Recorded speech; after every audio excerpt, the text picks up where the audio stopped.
নাস্তিকতার পথে হাঁটা উন্নত বিশ্বে সকল আনন্দ আরাম আয়েশ থাকা সত্ত্বেও তাদের জীবন হতাশায় নিমজ্জিত।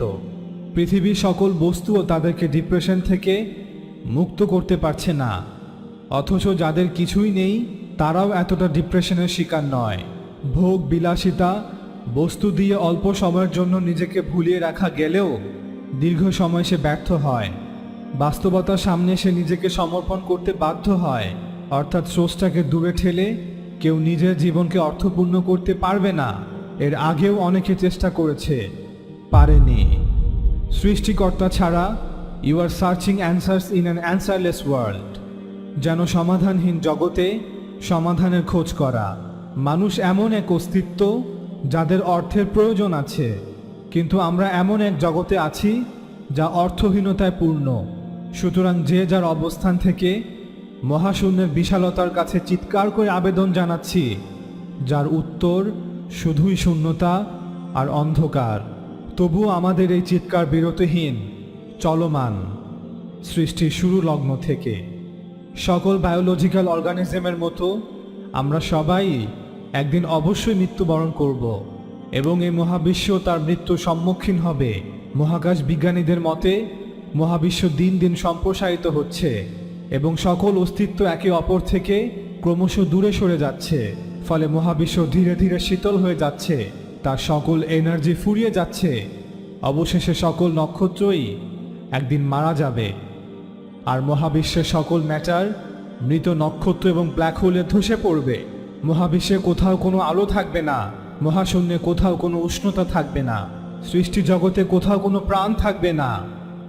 এটা কোনো রূপকথা না বা সায়েন্স ফিকশনও না। শুনতে ভয়ঙ্কর হলেও এটাই সত্যি। পালানোর কোনো উপায় নেই, আসার কোনো আলো নেই। ফিলোসোফার বার্ট্রান্ড রাসেল বলেন, মানুষ হচ্ছে মহাজাগতিক ঘটনায় সৃষ্ট প্রোডাক্ট। কোনো বীরত্ব, কোনো ভাবনা, অনুভূতি তার জীবনকে তার কবরের পরও তাকে রক্ষা করতে পারবে না। সময়ের সকল শ্রম, সকল ভক্তি, সকল অনুপ্রেরণা, মানুষের সকল উজ্জ্বল প্রতিভা সৌরজগতের মৃত্যুর বিশালতায় বিলুপ্তির জন্য নির্ধারিত। আর মানুষের সকল অর্জন মহাবিশ্বের কবরের ধ্বংসাবশেষের নিচে অনন্তকাল চাপা পড়ে থাকার জন্য পূর্ব লিখিত। অর্থাৎ if God is dead then man is dead. যদি ঈশ্বর মৃত্যুবরণ করে তবে মানুষ তার সাথে সাথে মৃত্যুবরণ করবে। আর আল্লাহ তাআলা এই কথায় পবিত্র কোরআনে বলেন, কাইফা তাকফুরুনা বিল্লাহ, কিভাবে তোমরা আমার অস্তিত্বকে অস্বীকার করো?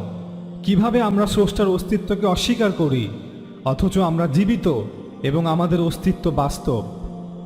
এখন এই নায়ালিজমের সমাধান কি?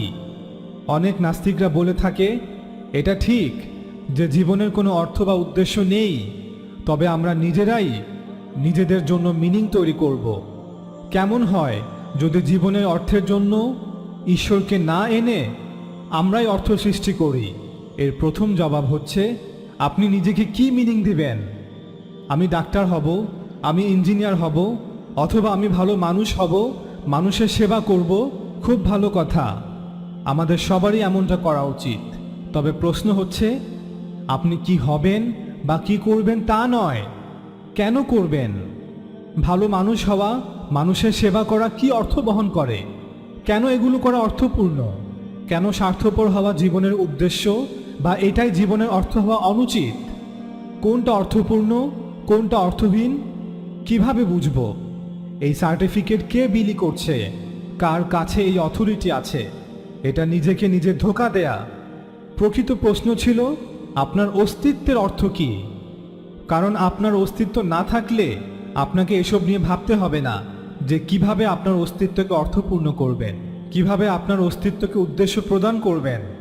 দ্বিতীয়ত, আপনি যখন নিজেকে নিজের অস্তিত্বের অর্থ নিজেই তৈরি করবেন, তখন আপনি এটা জানেন যে এই অর্থ প্রকৃত অর্থে অর্থহীন, কারণ আমি নিজেই এটা তৈরি করেছি। তৃতীয়ত, ধর্মকে ঘিরে নাস্তিকদের সকল আক্রমণ, ধর্মের বিরুদ্ধে নাস্তিকদের সকল অভিযোগ হচ্ছে আস্তিকরা, বিশ্বাসীরা নিজেরাই তাদের এই ধর্ম বিশ্বাস তৈরি করেছে। ধর্ম পুরো বিশ্বাসটাই মানুষের বানানো, আর তাই এটা ভিত্তিহীন এবং অগ্রহণযোগ্য। তাহলে নাস্তিকদের এই বিশ্বাস যে কোনো সমস্যা নেই, আমরা নিজেরাই আমাদের বিশ্বাস তৈরি করব। আমরা সকল নাস্তিকরা ভান করব যে আমাদের অস্তিত্বের অর্থ আছে, উদ্দেশ্য আছে, যেগুলো আমরা নিজেরাই তৈরি করেছি, যেগুলো প্রকৃত অর্থে অর্থহীন। অতএব যদি ভান করতেই হয়, যদি নতুন করে বিশ্বাস তৈরি করতেই হয়, তাহলে পুরনো বিশ্বাসে ফেরত গেলে সমস্যা কি? জীবনকে অর্থ প্রদান করার অন্যতম একটি উপায় হচ্ছে নিজের থেকে বড়, নিজের থেকে মহান, নিজের থেকে মহৎ কোনো সত্তা, কোনো বিষয়, কোনো জিনিসের সাথে নিজেকে সংযুক্ত করা, তার সাথে নিজেকে সম্পৃক্ত করা, যার ফলে আধুনিক বিশ্বে ন্যাশনালিজম, কমিউনিজম, হিউম্যানিজম, লিবারালিজম সহ বিভিন্ন মতবাদের আবির্ভাব ঘটেছে। নাস্তিকরা নিজেদেরকে এই হতাশা থেকে মুক্ত রাখার জন্য যা করে তা হলো নিজেদেরকে সবসময় ব্যস্ত রাখা, সব সময় অনেকের মাঝে নিজেকে ব্যস্ত রাখা। আপনি যদি তাদেরকে একাকী থাকতে বাধ্য করেন, তাদের মোবাইল ছাড়া, বন্ধু ছাড়া, কোনো প্রকার যোগাযোগ ছাড়া, যেখানে তারা শুধু তাদের জীবন এবং তাদের অস্তিত্ব নিয়ে, তাদের সত্তার বিষয়ে গভীর চিন্তা করবে, দেখবেন ঠিক তখনই নায়ালিজমের কালো ঘন অন্ধকারাচ্ছন্ন মেঘ তাদেরকে আঘাত করবে প্রচণ্ড শক্তি নিয়ে। তাই আপনি যদি এই new atheist movement, humanist movement, feminist মুভমেন্টগুলো দেখেন, দেখবেন এর অনুসারীরা এই মুভমেন্টগুলোর মধ্যেই তাদের অস্তিত্বের অর্থ, তাদের অস্তিত্বের উদ্দেশ্য খুঁজে বেড়ায়। প্রশ্ন হচ্ছে, যেখানে গোটা বিশ্বই একটি দুর্ঘটনা, গোটা বিশ্বই একটি অ্যাক্সিডেন্ট, সেখানে আমি আপনি কেন অতীতে ঘটে যাওয়া একটি দুর্ঘটনায় সৃষ্ট পৃথিবী, মানুষ, সভ্যতাকে অর্থপূর্ণ করতে যাব? আমার জীবন, অস্তিত্ব যেখানে দুর্ঘটনা, অ্যাক্সিডেন্ট, সেখানে কেন আমি আমার জীবনকে অর্থপূর্ণ করতে যাব? কারণ দুর্ঘটনার কোনো অর্থ থাকে না। দুর্ঘটনা সব সময়ই অর্থহীন হয়।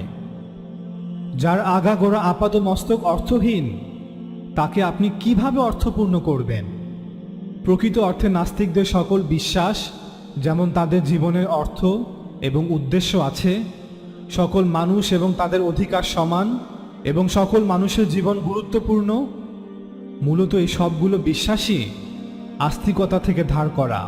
কারণ আমরা আস্তিকরা মানুষের জীবনকে অর্থপূর্ণ এবং গুরুত্বপূর্ণ মনে করি, কারণ আমরা বিশ্বাস করি স্রষ্টা আমাদেরকে, আমাদের জীবনকে, আমাদের অস্তিত্বকে অর্থপূর্ণ করেছেন এবং তিনি আমাদের জীবনকে এর উদ্দেশ্য দান করেছেন। এথিয়েস্ট ডগলাস মারি বলেন, the movement of human rights, this is a post Christian dream. আধুনিক মানবাধিকার মূলত খ্রিস্টিয়ান ধর্মবিশ্বাস, খ্রিস্টিয়ান থিওলজি থেকে উদ্ভূত। তাছাড়া আমরা সবাই জানি যে human rights is অ্যাঙ্কার্ড in god. মানবাধিকার এই পুরো ধারণাটি ঈশ্বরে বিশ্বাসের উপর ভিত্তি করে গড়ে ওঠা বিশ্বাস। কারণ আমরা বিশ্বাস করি হিউম্যান রাইটস হচ্ছে সেলফ এভিডেন্ট অধিকার, যা সৃষ্টিকর্তা প্রদত্ত, যা অপরিবর্তনীয়, বিতর্কর্ধ। অন্যথায় আপনি মানবাধিকারকে atheist secular point of view থেকে কখনোই জাস্টিফাই করতে পারবেন না। তবে নাস্তিকরা আপ্রাণ চেষ্টা চালিয়ে যাচ্ছে তাদের অনুসারীদেরকে বোঝাতে যে তোমরা human rights, humanism, feminism, nationalism, progress, climate change অথবা পৃথিবীকে সুন্দর করার আন্দোলনের সাথে নিজেদেরকে জড়িয়ে রাখো, যা তোমাদেরকে তোমাদের জীবনের একটি অর্থ, একটি উদ্দেশ্য দিবে, যাতে আপাত দৃষ্টিতে মনে হবে যে হ্যাঁ, আমার জীবন অর্থপূর্ণ, আমার জীবন গুরুত্বপূর্ণ। অতএব আপনার অস্তিত্বকে অর্থপূর্ণ করতে হলে আপনার চেয়ে মহান কোনো কিছুর সাথে নিজেকে সংযুক্ত করতে হবে। আপনার জীবনের সকল দুঃখ, কষ্ট এবং অবধারিত মৃত্যুকে সহনীয় করতে আপনার জীবনকে অবশ্যই অর্থপূর্ণ করতে হবে। এবং আমরা আস্তিকরা বিশ্বাস করি যে এই পৃথিবীর দুঃখ, কষ্ট, সুখ, আনন্দ, অবধারিত মৃত্যুর উদ্দেশ্য আছে। সকল কিছু এখানেই শেষ নয়, মৃত্যুর পরেও অন্য জগৎ আছে। আমরা শুধুমাত্র এই বস্তু জগৎ থেকে অন্য এক জগতে স্থানান্তরিত হই এবং নিশ্চয়ই স্রষ্টার অনুসন্ধানেই, স্রষ্টার মাঝেই সৃষ্টির অস্তিত্বের উদ্দেশ্য আর তার অর্থ নিহিত। ইন্না লিল্লাহি ওয়া ইন্না ইলাইহি রাজিউন। আমরা তিনি হতে এসেছি এবং তার নিকটই আবার ফিরে যাব, যিনি সকল সৃষ্টির স্রষ্টা।